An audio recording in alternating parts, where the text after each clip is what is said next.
Welcome back to the podcast. It's your host, John Scardina. I am so excited for this episode. Several weeks ago, I got to show my shirt if you're watching the video, the Florida Hazmat Symposium. We had a wonderful, wonderful conversation with Michelle Sy and Chief Lamb there at the symposium, and we were talking about everything hazmat.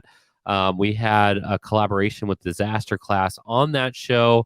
And so it was really fun to ping different questions. We even asked you, the audience, 4 questions about hazmat.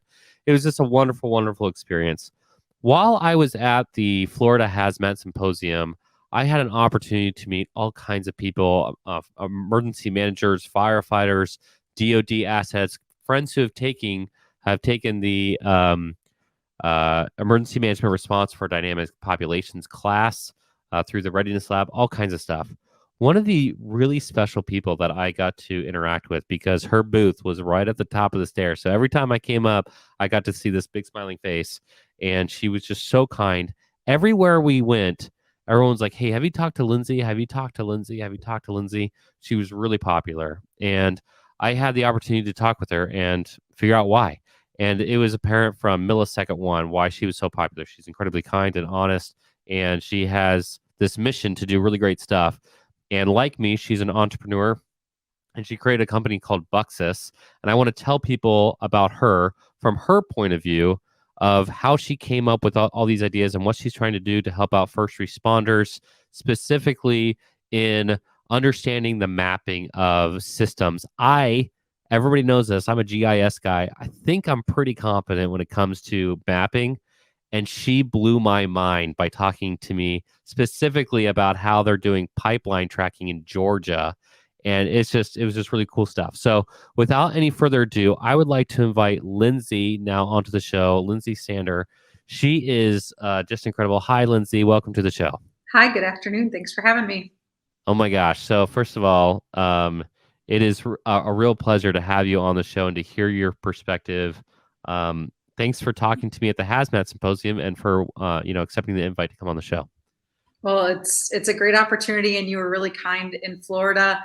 You kind of bounced over and said, "I need to meet you. I hear all about things that you're working on," and it started a great conversation. And frankly, we didn't have enough time for all of it, but we love meeting new people. We love learning from others.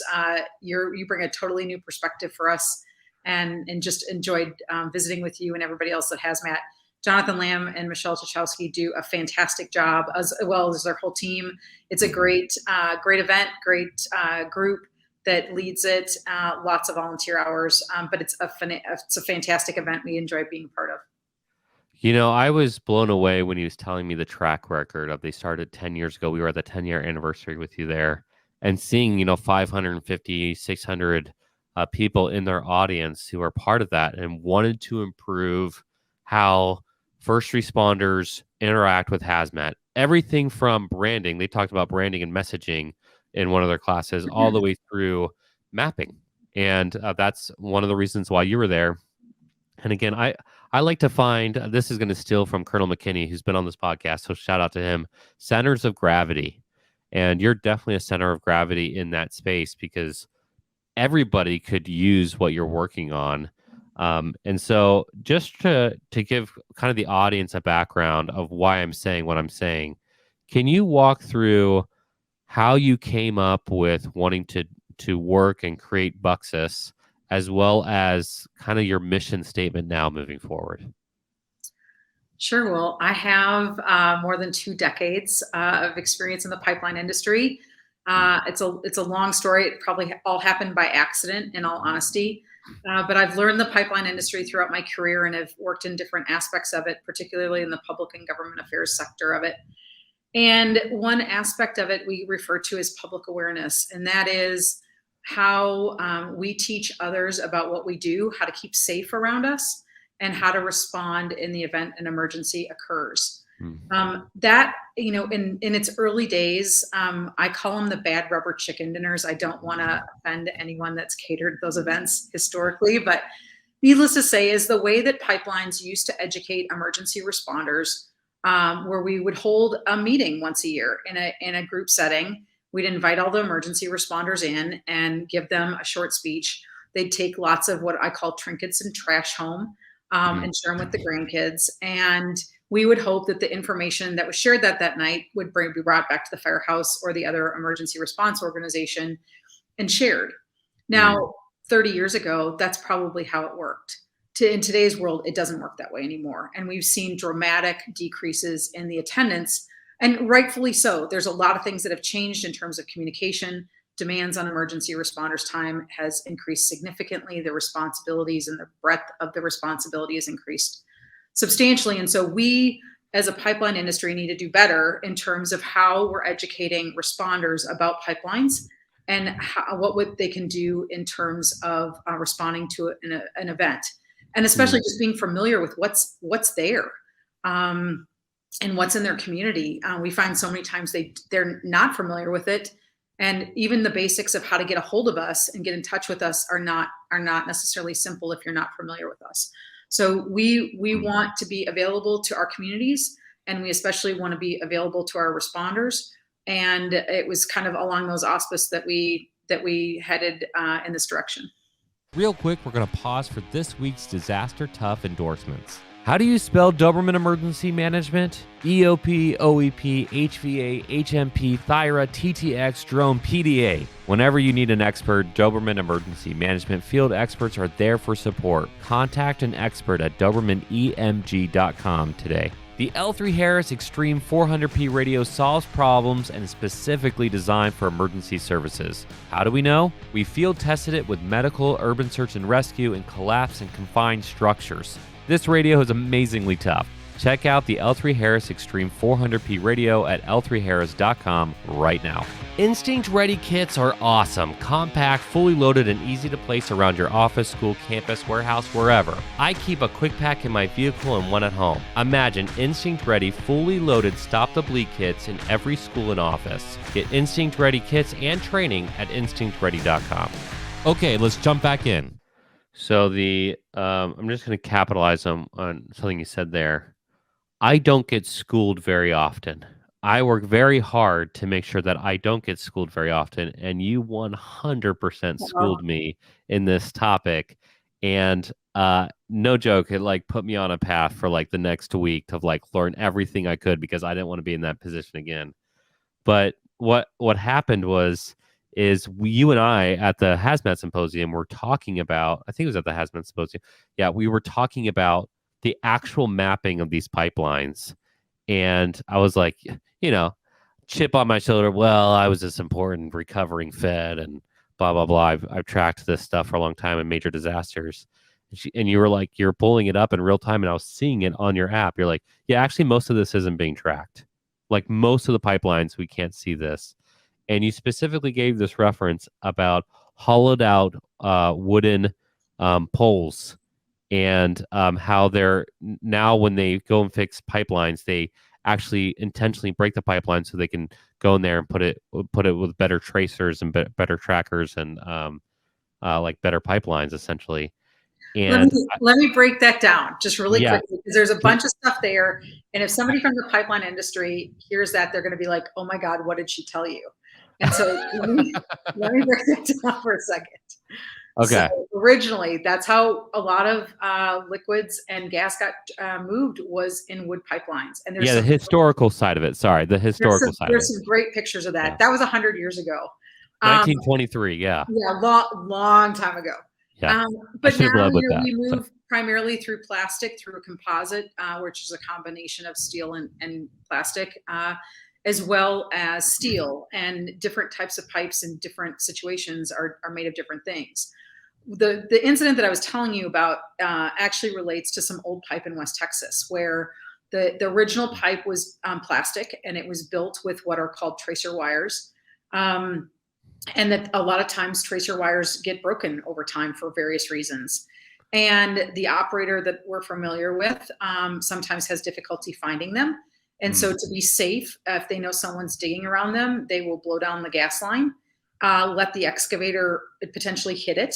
They don't always hit it, but they may. And then after the construction is done, they will go in and replace the pipe and reinstall a tracer wire so that they can find it. So needless to say is Depending on when the pipe was built, depending on what kind of pipe it is, sometimes maps weren't required. And some pipes are obviously required to be mapped. So the system that's currently in existence today that we were talking about was NPMS, which is the National Pipeline Mapping System. That has transmission pipelines on it. And under federal law, every transmission operator in the country is required to submit their maps to that system every year. But there are other types of pipelines, and lots of them. There's production lines affiliated with production assets. There's gathering lines that bring the lines from production into refining centers, gas processing units, et cetera.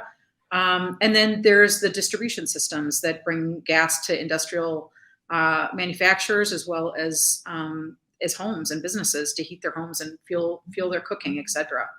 And those any of them aren't mapped or available publicly at this point. They're mapped internally at the companies, but they're not available to the public. And there's security issues for that too, right? There's absolutely security issues around them. Yep. And there's reasons. In fact, NPMS was actually made public just weeks, if not months, in advance of 9/11. As you can imagine, as soon as 9/11 happened, it came down, and there was large discussions about how it should exist today. And it really hasn't evolved in 20 years now since it was made public. But at the same time, there is some argument to be made that people should know generally the vicinity of them. Maybe not the exact location, but there's something there, especially for responders. And so I think we're opening that discussion up about what's appropriate and what it means, and really how it can improve the safety of responders in general in their communities as they respond to whether it's directly a pipeline issue or whether it's something that could impact a pipeline. And we've got a number of case studies and a growing number of case studies about how this can make a substantial difference in both of those circumstances, or a variety of circumstances. As somebody who is aggregating, and hopefully I'm using the right word there, aggregating a lot of this information and data, and the fact that you know the history of it, what is your personal take? What do you think? What is the level of security and or communication, even publicly accessible, or at least accessible to responders and maybe construction crews, that they should have in not just planning, but in response? I mean, everything you mentioned there showed an intentional way to reduce risk, right? It's not like, oh, we're going to, and to your point, we're not just going to like let them hit a pipeline. We are going to plan something out to improve a system, right? Like the whole thing is in order to reduce risk.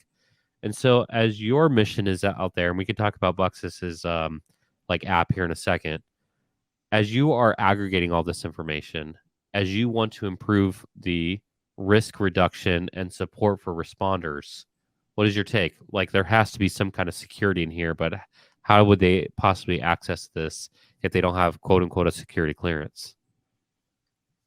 So again, many topics. Let me try to break down a couple. I love this. I'm just going to dive all this really important there.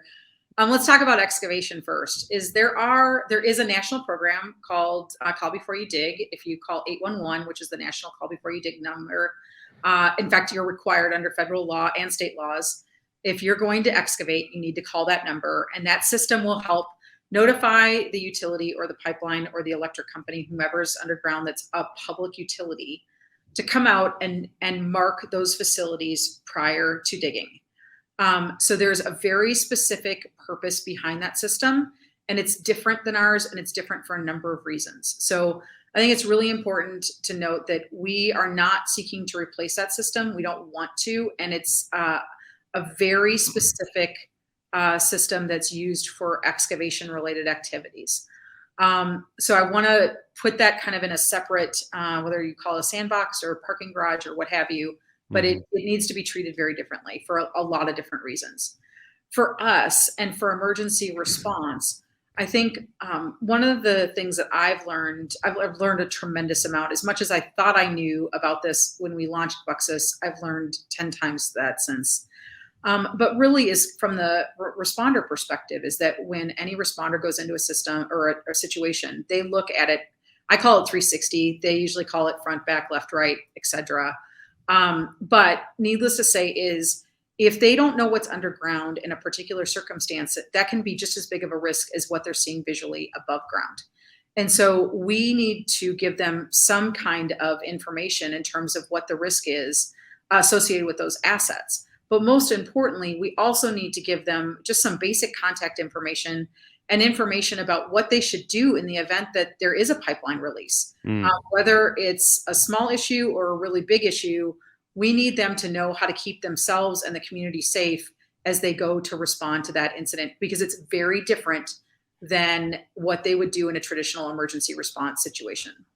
So let me and fantastic answer there, explaining like that process and compartmentalizing those issues. In terms of your take on the security though, right? Oh, Like, yes. I'm sorry, I forgot that answer. yeah, no, it's okay. Like I tend to ask multiple questions at the same time. My thought process is on this specific one topic, right, of security, is balancing access with emergency needs, i.e., what's below me, and recognizing nefarious partners. Because if you don't balance those things out, like realistically, there's going to be a clash there. And it sounds like, from what you said earlier, in the last 20 years, they don't even want to address it. And you're trying to address it and both overcome it by making sure responders have great situational awareness of what's happening in the environment that they're operating in, if I can frame that correctly. Yeah, well, and let me say that I'm not sure they're afraid of addressing it. I'm just not sure anybody's thought about it from this perspective before. And frankly, the technology 20 years ago is completely different today. And so what we can do today is enormous in terms of the differences and just how advanced we've become. So let me say there, as far as security, it's absolutely critical. There's lots of things that we do that I can't talk about for a number of reasons to try to ensure the security of what we're doing. At the same time, a lot of what we're doing is actually public information, and it's about safety. And so there's nothing really top secret about it. We're just trying to get the information to the right people to make sure that they have access to it. So there's absolutely a balancing act here, and I think that that's a really great way of framing it. At the same time, there is a balance between public safety and security. And at the same time, I think we've found the way to do it in balancing that. And I think the companies that have come on board so far recognize that. And at the same time, we're taking steps actively every day to learn, grow, and mold as we need to address any particular security issue that somebody may have. Yeah, I'm thinking of those emergency managers right now who are listening in, and there's a very famous quote by Craig Fugate, and I like to add on to that quote. It's very simple. A lot of other industries use it, and he often would ask, former head of FEMA, "So what?" And I like to add on to that, "Now what?" So if we're starting to track this, and it's for responders, and it's for that 360 view, and we recognize there's a balancing act that needs to be addressed. You already have companies added to your app. Like, so what and now what? From the emergency planning and response perspective, how can people use these tools to reduce risk besides saying like, oh yeah, that's something dangerous under me? Like, there has to be more than that. And I think you've developed processes around that. What can they do as audience listeners? Oh gosh, I think the examples that we're hearing and learning about or just coming up with are amazing.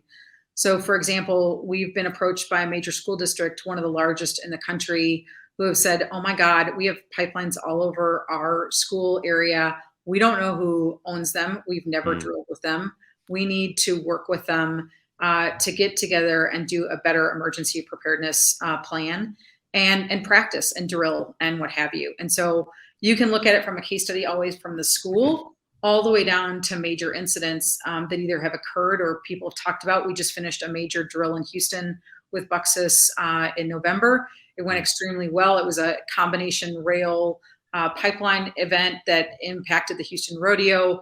There was, I don't know, nearly 60 participants from throughout the entire Harris County area involved Awesome. in it. And I think that we really learned how Buxus can help, but also then either some of the gaps in the communication downstream with other parties involved and how to improve those communication channels. So I think, this is one tool in the toolbox, right? There's no one solution. Buxus isn't a permanent fix to any particular thing, Mhm. but it does provide another tool in the toolbox for responders and for planners and for everyone else that in the emergency response community in terms of learning more, having more resources, and being able to do it at your fingertip, literally in seconds, not trying to fumble for a 3-ring binder on somebody's shelf or tucked underneath somebody's seat or hoping to hell that they've got a number somewhere.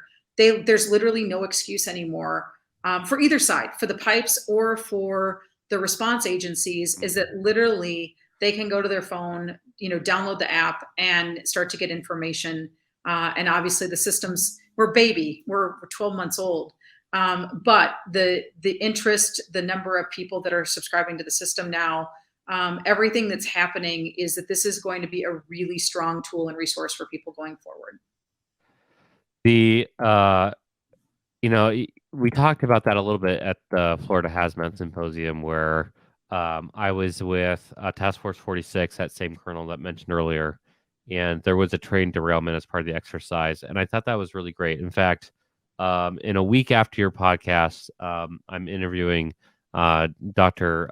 Ali. That was again another train derailment. Essentially, it was a two propane tanks blowing up. But in terms of the pipeline perspective, what I said, I'm going to reference like 18 podcasts apparently. The podcast with Chief Lamb and group, I said, in that podcast, like every disaster is a hazmat disaster, whether it was related to a hazmat incident or not. So if the wildfire goes through, there's hazmat in people's homes, right? And so the more that people are learning about like different types of hazmat and specifically, pipelines, there's more situational awareness, understanding their true environment. So many times people are short-sighted, unfortunately, and see what's immediately in front of them. There's so much chaos that I look around and this is what's happening. They forget what's underground. They forget like what's coming down the line, and that could be for a flood. A slow onset flood can take 8 months to go down the river and flood communities to literally, 2 years ago with what happened in Texas. And, as in the data that was recording, it's happening kind of again, state of emergency, due to energy crisis. So just to back way up here, because I do want to talk about the app, and we talk about technologies all the time. And so just for my listeners' sake, I didn't pay you to come on here. You didn't pay me. I just found it interesting, right? Your story of how you moved and what happened in the move and your thoughts on this and working in this 20 years, and then the actual app. Now, we don't have a picture of the app, so we're not going to pop it up, but maybe people on, if they want to know more, they can obviously go on social media or your website, which we can put in the show notes. But tell us the formation of Buxus, like your personal story, and then what the app actually does. 2 questions. That's 2. I'll try to keep the personal story to a short. I think the short end is that when you have something like COVID happens and your house is flooded almost at the same time and you have to pick up and move somewhere else, and then all of a sudden you're standing in another home and you watch oil go into the negative double digits, and you look at your husband and you say, holy shit, what's going to happen to our industry? What happens to our clients? What's the world going to look like after this? You start to think, and especially after traveling the country and some of the world for the last 20 years, I had 2 years to sit and think and innovate and come up with different things that needed to move our industry forward on a number of issues. And so we really worked on innovation sitting through COVID. And it was awesome. It's very rewarding. And I think there's a number of things that we've done that will help our industry go forward. And so that's how Buxus originated, in all honesty, is that I'm not sure we would be in the position we are today had COVID not happened, because it gave me time to work on it, in all honesty. As far as the creation of Buxus, and I know this is the only question you told me you were going to ask, is what does it stand for? is that Buxus is Latin for pipe. It's also a boxwood tree, but if you also look a little deeper, it's the name for pipe. And we thought it was unique enough that people would catch on, and it has. Everybody talks about where it came from, but needless to say is we felt like it was important to have a one-stop shop to have information about pipelines and other infrastructure where responders can come and get information for free. And so this is being paid for by the industry and the operators that are in the system. And so any responder can come to it and get access. We do make sure we know who you are. But needless to say is you can download the app and get information. Now, again, we're a baby, so not everyone's there, but we are making some really strong progress. Don't want to get into specific numbers, but there's a lot happening with us right now, which we're really excited about. Yeah, you should be. So needless to say, that's the backstory, and hopefully that was the detail that I gave that you needed. And if I need to elaborate more, I will. How about this? From a guy who runs 10 podcasts, has 3 companies, and a lot of the stuff that we focus on is right now we're focusing really a lot on the branding of emergency management. Hyper aware of that. The name and the history is clever, but also the name specifically because the X in the middle is such a easy tie towards like even pipelines. That's why I thought you originally had come up with the name. I was like, oh, okay. It's like it has this like tie towards that. And I thought it was a clever. So from a marketing perspective, a branding perspective, a history perspective, pretty clever to come up with. I think it's pretty phenomenal that first responders can get access to it for free. We all know that, funding is always an issue. And at the same time, we want every tool in the toolbox to make sure that we can save and sustain life. I went through this exact same fight, funny enough, in a completely different technology with drones. And people are like, well, drones, if we use drones, and what about all this other stuff? It's like, it's another tool in the toolbox. I think that's actually a really good reminder for everybody's listening here. When you hear of a new technology that somebody has developed, she said, Lindsay just said, it's a baby. It's 12 months. Well, fantastic. You just added another tool to your toolbox that can help you save and sustain life, reduce risk. And that I will say that about any technology. There's some technologies that have more risk, and some technologies have low risk. And the more that you can get situational awareness as an emergency manager or responder in some kind of aspect, then all the better to you and the exponential rate of success that you can possibly gain by adding additional tools. So really good call out there. In terms of, I'm now a listener and I'm like, hey, you just talked about there's this free app for me. I'm dying for some free apps. Like, how do they actually contact you? Like, what is the actual process for somebody to get your application? It is super simple. Download the app under Buxus, under either Google or Apple. It's red. It's got a big B. I think it's gray B with red background. And then at the bottom of the page, it says, don't have an account, register here. Click that. Put in your information. Make sure that you use the drop-down menus throughout. That's really important. Some people get stuck with that. But answer the questions. It's really simple. It's your agency name. It's your capability levels, meaning what kind of resources you can provide a pipeline operator in the event of an emergency. It's what training you've had, who your mutual aid agreements are with. That all helps us and know who we can contact for help in the event something really bad goes wrong. We're a black swan and we know it. People don't think about us typically until something really bad happens. And so this is meant to raise awareness for both the operators in terms of what the responders can help us with, but also the responders and what we can do and the steps they should take in the case that something happens. But once they're through the registration process, it'll come into a queue. We will review you and make sure that you are who you say you are and that you need access. And then you'll get an email from us saying, go back to the app and download the information. So it's really a simple process. It'll, depending on how fast you can type. I'm going to laugh at myself for a second because I have a BlackBerry and I can type very quickly because I have buttons. And if you don't have buttons like I do, it may take you a few minutes to download. It won't take you a ton of time, but it will help us. and it'll get you access. We don't have any ads. We're not going to try to sell you anything. We're not going to sell your information. It is purely used for educational purposes in terms of what kind of resources you can provide the operators. And from there, you can search by address, get details of the operators in your communities. That's awesome. Like mic drop. You don't have a mic, but I would do a mic drop for you. The as you were talking about Black Swan, it's the Black Swan because people don't typically think about you, and they only need you like when something really bad happens.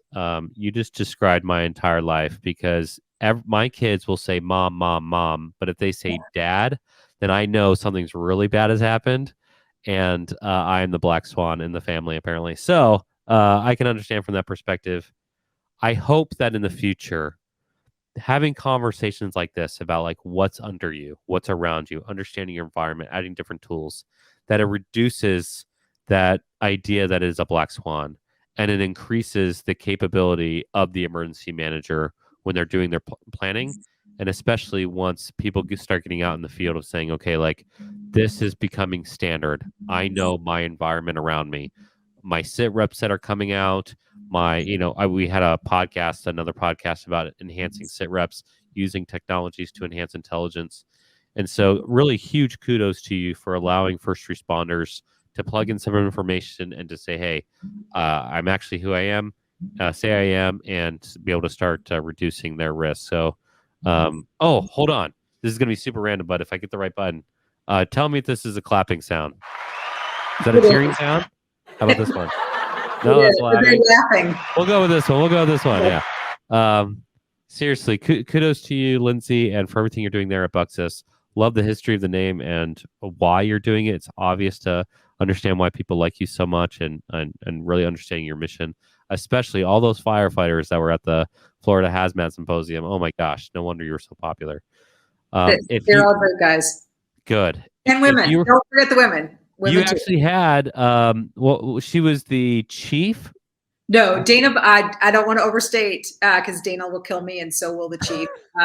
But Dana Brown from the Houston Hazmat team, she's a captain. Interestingly enough, just as a small backstory here, the Orlando Hazmat team introduced me to her, and they said, you're from Texas. You need to meet Dana. I picked up the phone and called Dana. She said, why don't you come down to the station and show the guys what you've got?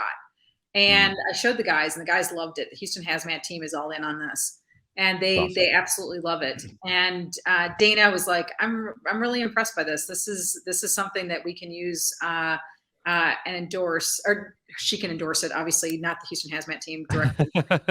No government can endorse anything.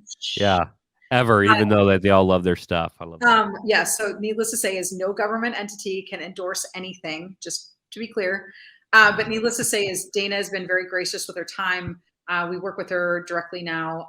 And I think that that's great. We love hearing from responders. We learn so much from you all. And I think we have a very different perspective of how we can be helpful in the future. And we're starting to look at developing additional tools that will be more of help. And so the other thing they can do is not only download the app, there's two other things you can do. One is talk to the operators in your area.